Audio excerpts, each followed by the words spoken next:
Good morning. This morning, I would like to talk about one of my favorite topics, the free-thinking seeker, the American spiritualist. I started thinking about this topic with the holiday yesterday, and maybe sometime during the weekend there will be fireworks for you, or a parade or a picnic. But whatever it is for you this weekend, I was thinking about the founding of our country, United States of America, 250 years ago, and how that intersects with spiritualism and free thinkers and seekers, like many of yourselves. So I started reading and thinking about it, and there's a lot to be proud of as we are here and seeking. As most of us know, people came from England to escape the Church of England's doctrine and all their laws that required one to follow the church doctrine. And if one did not, there were penalties. So they came here and they settled in Jamestown, Virginia, which I visited, and created a colony. And it was only about 100, roughly 100 wealthy settlers from England. They had thought they would come to this place and find silver and gold and a passage to Asia, but they weren't used to manual labor. And what they found were mosquitoes and a muddy James River with poor water. So there was dysentery, typhoid. In fact, they didn't know how they were going to eat as not laboring types of people. And so they began to starve. And that was a long time before the founding of United States of America. So by the time it was 1610, at their height, the colony was 200 settlers, and it was down to 60 who had died from starvation and disease. They were so hungry, the reports that they wrote said that they were eating shoes and leather. So that was the beginning. And I found it really interesting as the colonies added different cultures and emphasis. One colony that was recognized early on, way before the founding of America, was the Dutch colony. The Dutch colony had something really interesting happen. So the ruling people of the Dutch colony wanted to create a law that you had to follow the Dutch church and their doctrine. So that sounded a lot like the Church of England. And so a group of colonists met and they decided to create a petition that they would sign, and they did. And it's kind of famous, and it was against abolishing the Quakers. So it was called the Flushing Remonstrance Petition of 1657. And so, in fact, our US Postal Service issued a 3-cent stamp back in 1957 to dedicate 300 years since this petition. And at the top of the stamp, it says, America's religious freedom. So I think that's really something very important about coming here and our heritage and what there is to be proud of. I mean, Quakers, can you imagine that you had to pay a heavy fine under the proposed law if you hid a Quaker or if you met as a Quaker? Quakers were pacifists, still are. They don't believe in taking up arms. And according to their beliefs, they believed back then that men and women were spiritual equals, which meant that women had the same rights to preach as the men did. And that was really radical back then. So women could hold the priesthood. Also, if you know of Quakers, they have long silent meetings. So back then, even the young children would have to sit in these long, quiet meetings, and they learned patience and restraint. You know, I was thinking about that with today's kids and their cell phone addiction and all of it. And can you imagine if we had all the kids, the young kids even, sitting in long, silent meetings? I don't think anyone would survive that, right? So the point of me bringing up the Religious Society of Friends, which is known as the Quakers, because when they felt the spirit, they would quake and shake. So they shortened it to Quakers, is because America's founding was based on freedom. And that petition passed so that Quakers could exist and be a different religion from the Dutch church in that colony. So they are the forerunners of free thinking seekers, like all of us. So there are others. And I'm very proud of the diversity. So if you go from 1657 to 1700, we had Emanuel Swedenborg, the Swedish mystic, inventor, scientist, mathematician, and more. And he wrote of direct open access to the spirit world and how the physical and the spirit worlds are connected. Also beginning in the 1700s was Franz Anton Mesmer, who spoke in a hypnotic way and put his patients into trances, tapping into departed spirit healers for clairvoyant diagnoses. Part of the beginning of seeking, thinking freely. Some of the early spiritualists' inklings. So then jump to 1774, we had the Shakers. Mother Ann Lee was in England, and the Shakers, their real official name was the United Society of Believers in Christ's Second Appearing. So when they danced and were moved by spirit, sometimes the native First Peoples spirit, other times saints, they would get all shaky and quaky. So their name was just shortened to Shakers. And the founder and the 9 followers emigrated to the colonies that year.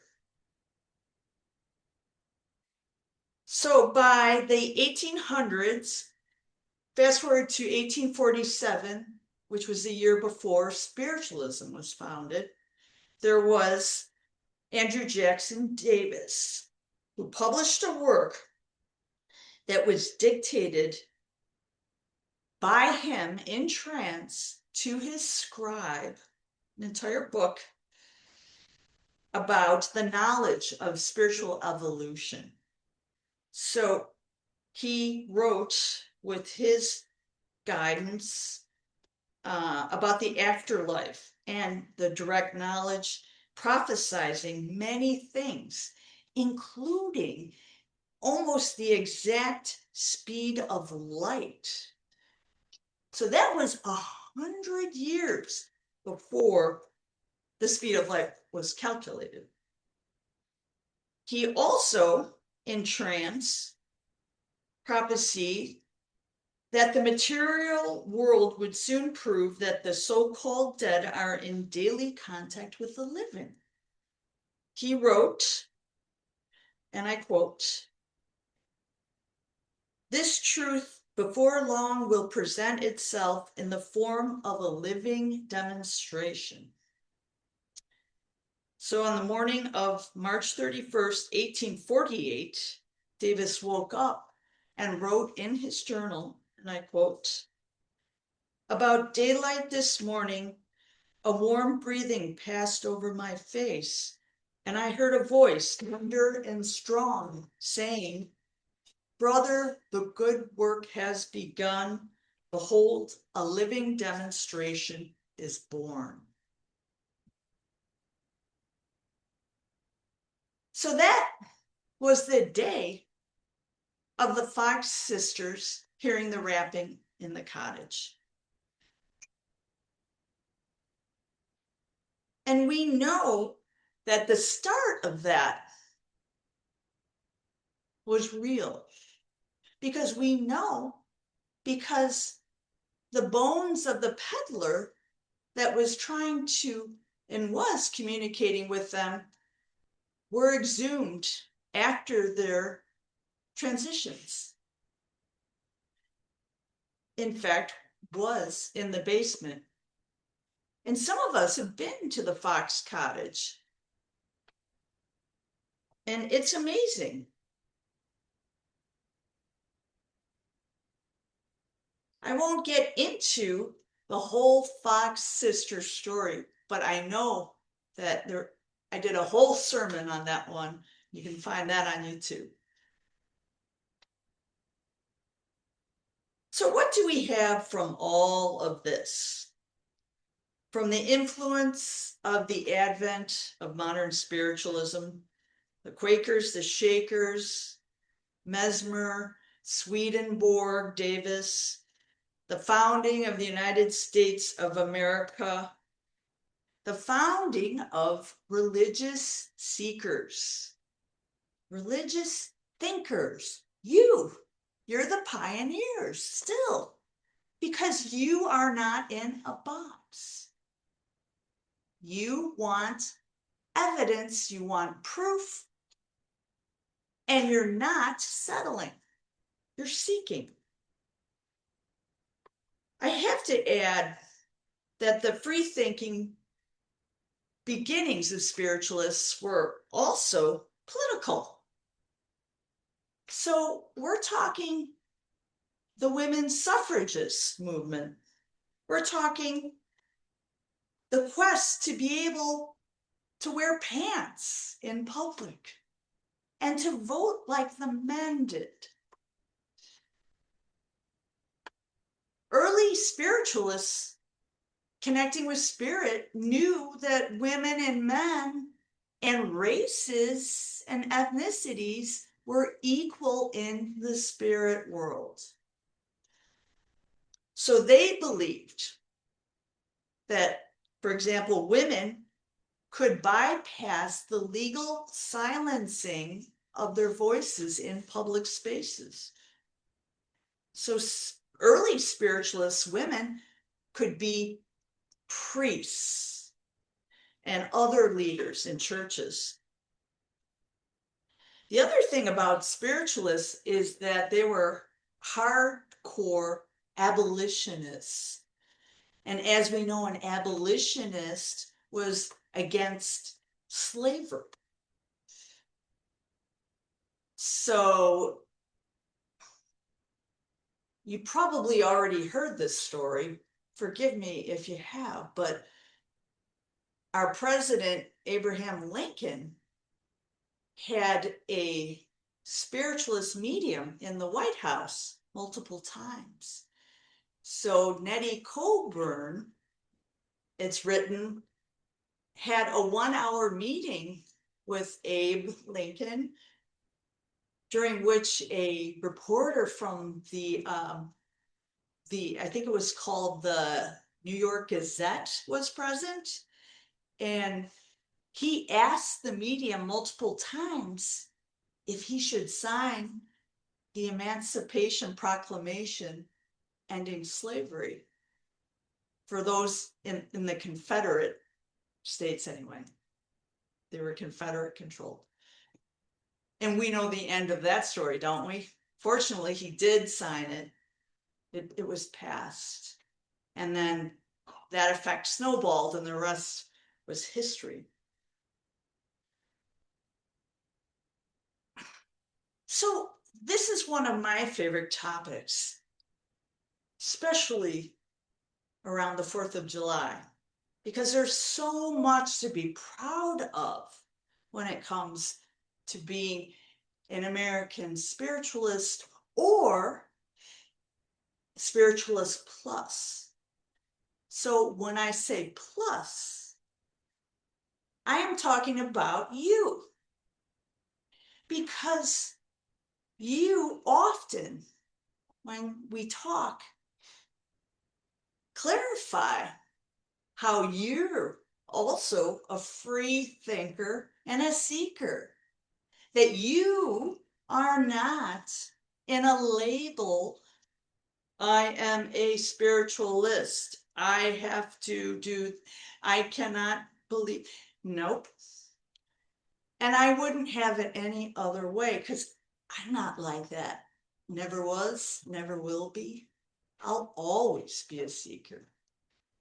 I'll bet you always will be too. So often I hear people say, yes, I am spiritualist partly, but I'm also plus Unitarian. I'm also plus Catholic. I'm also plus Muslim. I'm also plus, and it goes on and on and on. We believe in that. We believe in freedom of thought. You are not required to read the spiritualist principles during the service or state them out loud. We asked you, we invite you if you feel comfortable. We don't force anyone to pay $20 to join the church for a year. You don't have to be a member. You don't have to wear a patch or wave a flag or make a speech. We want you to be free thinking, just like you are. So I'm very proud of that. The reason there's a NSAC, National Spiritualist Association of Churches, is just so there's some history, a body holding on to the history, a body that has suggestions for science, for philosophy and religion, and a body that organizes and has a meeting once a year to talk about credentials for those of you who like it so much that they want to learn everything you can learn, and also become a medium or practice trying, a healer, a teacher, and a pastor. So we are here, and we are free, and we're always going to be, because we have got feistiness and we've got gusto, and we are some of the most interesting, honest, down-to-earth people I think I've ever met. I think people who come to spiritualist churches are open-minded and open-hearted, and you remind me of librarians, just fascinated. No, wanting to read more and more and more. I've never met a group of people that are so well read and have such diverse interests and histories. Most colorful, warm, true, loving, honest, real people. And the world needs more of that. So we uphold this space to keep it free so that you can keep being a free thinking spiritualist, an American, and anything else that you are, plus, plus, plus, that's for you to decide. Thank you.